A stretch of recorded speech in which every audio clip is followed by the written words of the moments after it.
Hi, my friends. I'm Kaylee Anderson, registered dietitian, and today I want to talk about something that comes up a lot with the people that I work with, and that is feelings of guilt around food. I think it's really common for us to attach guilt to certain eating situations.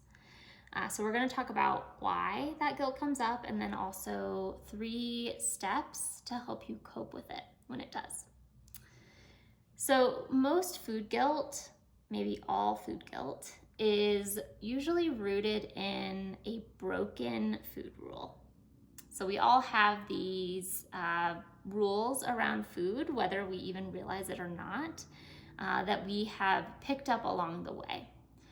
So maybe it was a coach said something to you, or friends that have influenced you, or maybe a parent said something, once offhanded at the dinner table when you were an adolescent that really stuck with you. It doesn't take much, and of course, diet culture is full of food rules for you to take in. So we kind of adopt those as our own beliefs. They start to become ingrained in us. And then, that's what usually triggers the guilt. So how do we cope with this guilt when it comes up? We're going to talk about 3 steps for doing that. First step is to examine. And examining is really about developing non-judgmental awareness, which is something that comes from mindfulness practice. And it's really about looking at your thoughts in a curious, open-minded way instead of a judgmental, critical way. So the way that we're going to do this is to ask ourselves, what rule do I feel like I'm breaking here? And that's going to help you get at that specific food rule that's triggering the guilt. And you can even take that a step further after you've identified the rule and ask yourself, where did this rule come from? Because as I said, they didn't originate with us.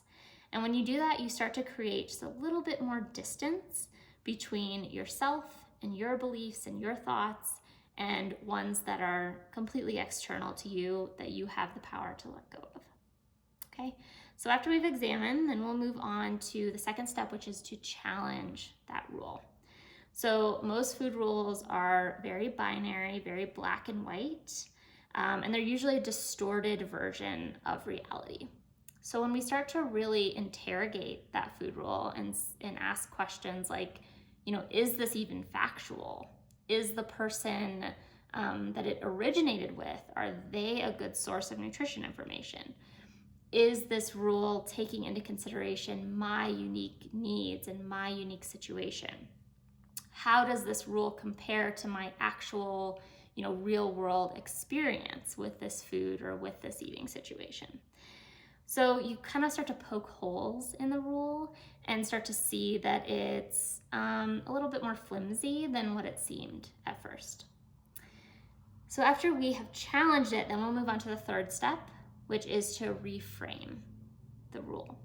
So this is really about developing a new thought that you can use to replace that food rule that's charging the guilt.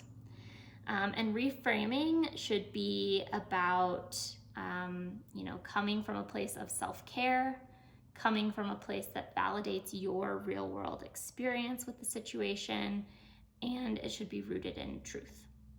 So let's make this a little bit more concrete by going through an example. So say you are hungry before bed and you eat a bowl of cereal, and then you immediately feel guilt for doing it. So when you examine that guilt, you realize that you hold the belief or the rule that you should never eat after dinner because it causes weight gain. And maybe you heard that from a friend at some point. So then we go to challenge that rule. Is that actually true? Have I gained weight in the instances where I have eaten before bed?